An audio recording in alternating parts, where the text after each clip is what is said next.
their hands. Welcome, cheering, welcome, Emerson Young. Hey, having a good night? Yeah. Got little orange wristbands on. Yeah, we have. I'm an act, I don't need one. I felt left out, got one anyway. Contrary to popular belief, I do not in fact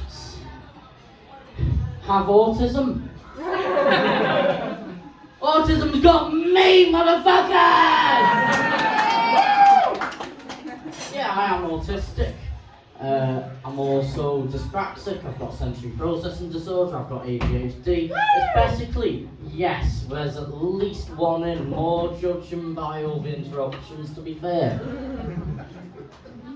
Basically, it's like I've got the rat from Ratatouille living on my head.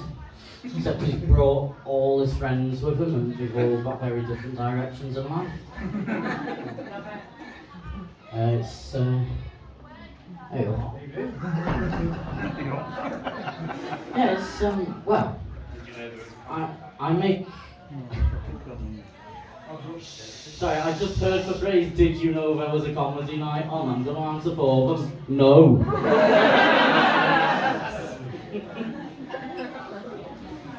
But yeah, on top of all that, I've also got, and I'm not sure if it's diagnosable, and to be perfectly honest, I was too scared to go to my GP and ask, because I've got anxiety. General anxiety and social anxiety, which basically means I'm scared of everything. I'm scared of the dentist, but also I'm just as scared of the fucking receptionist. And despite all that, my life's going very well at the moment. Yeah, it is. Yeah, I'm no longer. Don't get too excited, right? I'm no longer sleeping on my mate's sofa. But it's not because I've got my own place or all, I just bought a camp bed.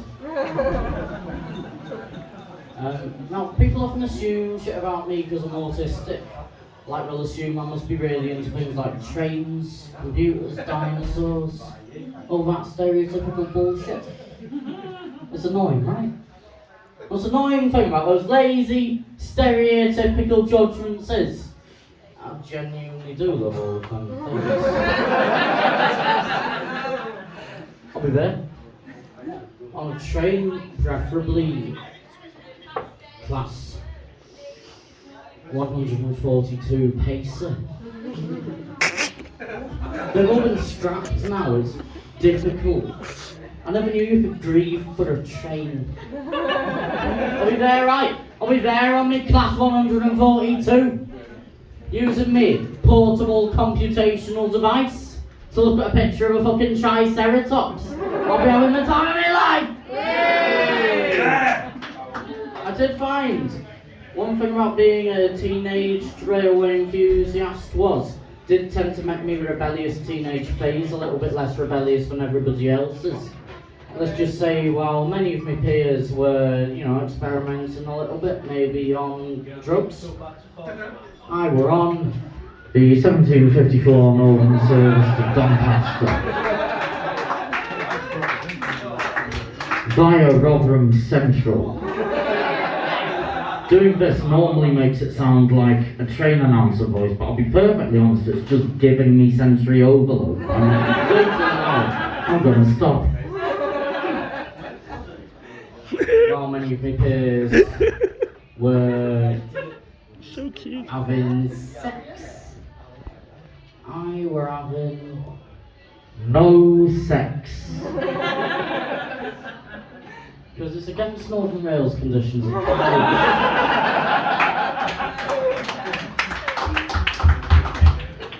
But yeah, my favourite thing to do on trains, right, is I like to stand with one foot in one carriage, other foot in other, close my eyes, and it's almost like I'm surfing. Almost. I've never actually been surfing for two reasons. To start with, I have heard it's quite good and it might ruin trains for me. And also, as I said before, I'm dyspraxic. Dyspraxia is a coordination disorder. So if I were to go surfing, I'd fucking fall in. And you might think it's a shit hobby for someone with a coordination disorder to be standing upright on a moving vehicle, but I mean, I tell you, it's fucking epic. You get to spend all your pip on train tickets and justify it as extreme improvised physiotherapy. I don't have many friends growing up. Ah, don't worry, it's not because of the disabilities or all, it's just me personality. All the other kids did usually let me join in when we were playing mummies and daddies, but I was always the dog.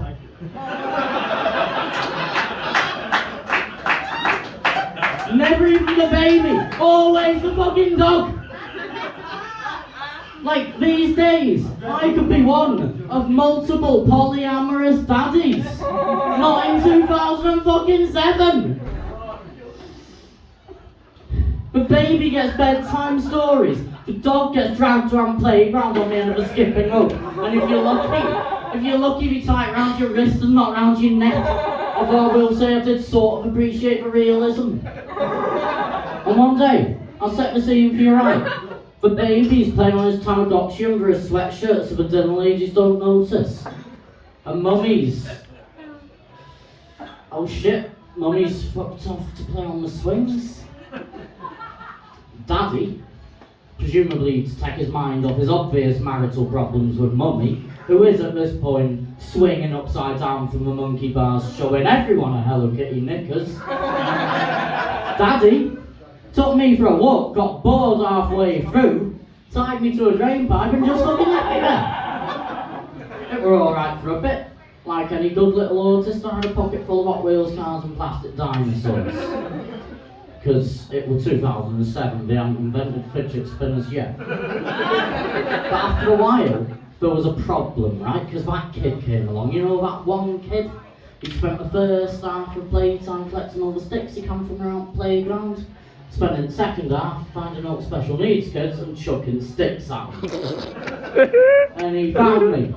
And he starts throwing his sticks. I'm tied to the drain pipe, I can't run away. I'm dyspraxic, I can't undo the knots. There's not enough kids playing for the game to have an animal cruelty officer. So I just had to take it. And he starts throwing his sticks. And honestly, the worst thing about it for me were, because I was tied to the drain pipe, I couldn't go fetch. Nah, I don't want to beat about the bush, but I don't. I'm a gay virgin.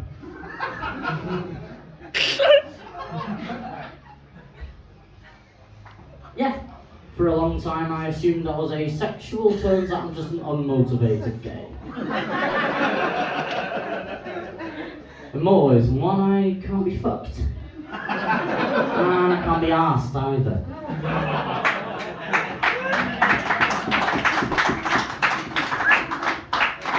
So you know, it works out alright for me really in the end, because between you and me, I've got a dick like E.T.'s finger. And girth, not length.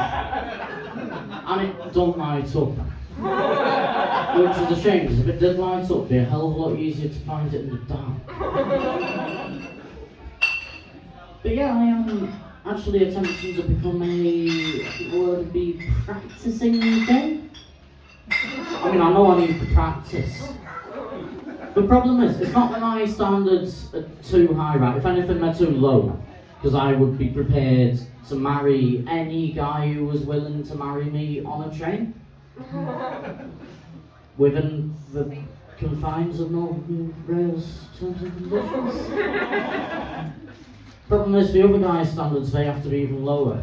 Because he has to be prepared to come round my mate's place and bug me on me camp bed.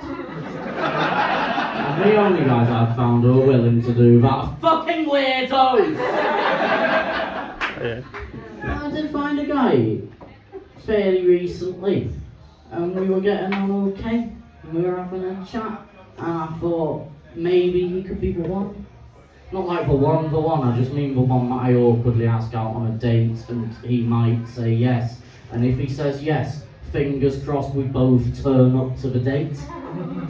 But we never got that far because I told him I was autistic and he went all weird.